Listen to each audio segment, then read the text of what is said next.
Okay, guys, we're on to the final part of this week's instalments for the wreck of the Zanzibar.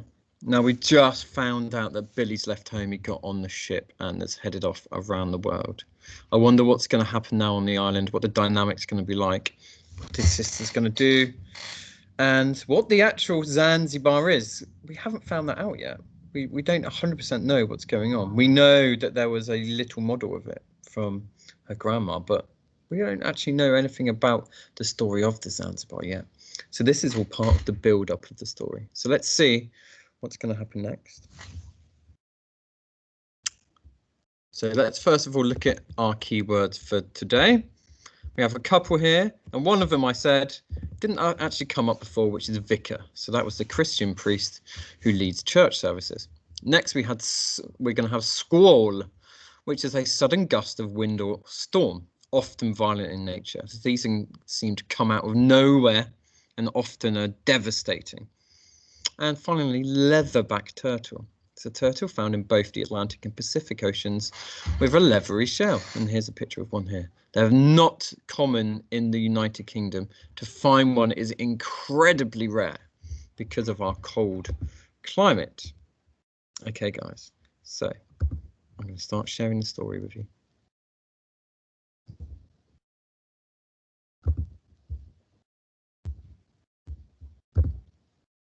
July the 21st. My house is not my home anymore. It's the place I live in. My island is a prison and I'm quite alone. Mother and father are strangers to each other. Billy has been gone for over 4 months now. There's been no letter, no word. We scarcely ever speak of him. It's as if he never lived. I went to his room this morning and I found Mother sitting on his bed, staring at the wall, rocking back and forth. She had his blue jersey on her lap. I went and sat beside her. She tried to smile, but couldn't. She hasn't smiled since Billy left. I do the morning milking on my own now. That's when I miss Billy the most. I talk to the cows and they listen. Maybe they understand too. I hope so. They're not milking at all well. I think perhaps they're missing Billy like everyone else. They aren't eating properly either. Their coats are staring and they're not licking themselves. They're just not how they should be. July the 21st. Same day. July the 30th. In church today, I was listening to the vicar. It was as if he was speaking just to me. He said we mustn't hope for anything at all in this life, only in the next life. I think I understand what he means. You only get disappointed if you have hope. Every night, like tonight, when I finish this, I lie in the darkness and hope and pray that Billy will come back. I pray out loud just in case God can't hear me hoping. And every morning, as soon as I wake up, I go to the window and hope to see him running up the path. But each day he isn't there. It makes me even more hopeless. July the 31st. Even my other hope has come to nothing. I hoped that with Billy gone, I might at last be allowed to take his place in the gig, but I finally plucked up the courage to ask the chief. He said I had to ask father. I waited until he was doing the evening milking. He's always gentler when he's up with the cows. He was with Rosie in the barn. There's something wrong with these cows, he said, looking up. Hardly a bucketful between a lot of them. They go on like this, we're in real trouble. Real trouble. They've not been right, none of them. Not since Billy's left. None of us have. His eyes were filled with tears when he looked up at me. Mother's right, he said. It was my fault Billy went away. No, it wasn't, I said. It was Joseph Hannibal. It was only half the truth and father knew it. He went back to his milking. I asked him then what I had come to ask him. I knew I shouldn't, but I had to. He was on his feet at once, shouting at me. Rosie kicked out in alarm and the bucket went over. Is that all you ever think about? He roared. Your brother's off, run to sea. Every cow I've got you is sick. It's these cows put food in your belly, girl. You know that? I knew that. Of course I knew that. They die. We die. They all we've got.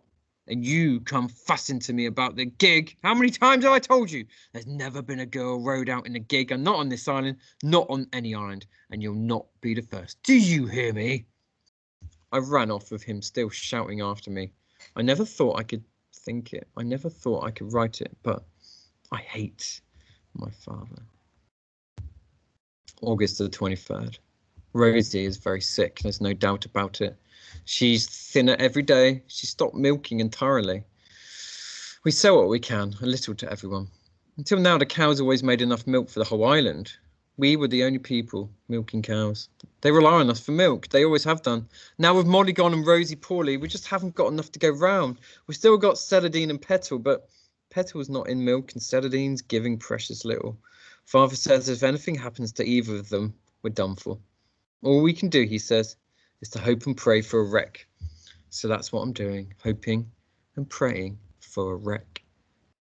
I long for Mother to tell me that everything will be all right, even if she doesn't mean it, but she stopped saying anything. I think maybe she's dying inside. I went to the top of Sampson Hill this evening and looked out to the open sea. There was a big swale building, and the sky was very low and grey over the sea. I tried to make my eyes see over the horizon as far as America. It's the closest I can get to Billy. He was out there somewhere on that sea. I could feel it. I could feel he was still alive, and I was suddenly happy in spite of everything. I just wish he would come back home. If only he would, then everything would be all right again. I'm sure of it. September the 6th. A great storm is gathering. The sea is huge. The sky's full of anger. We went to fetch Granny May this morning. Her roof looks as if it might blow off at any time. She didn't want to leave. She didn't want to be a trouble. Mother paid her no heed, and we took an arm each and brought her home. All day we huddled together around the fire in the kitchen, trying not to listen to the howling outside. Father saw the cows today. He shut them in the shed now out of the storm. It's a high tide tonight. Father says there'll be flooding. The sea will pour across the Great Porth and make another island of us. It's happened before. On nights like this, when I was little, I used to go into Billy's room, climb into his bed, and we'd talk till morning.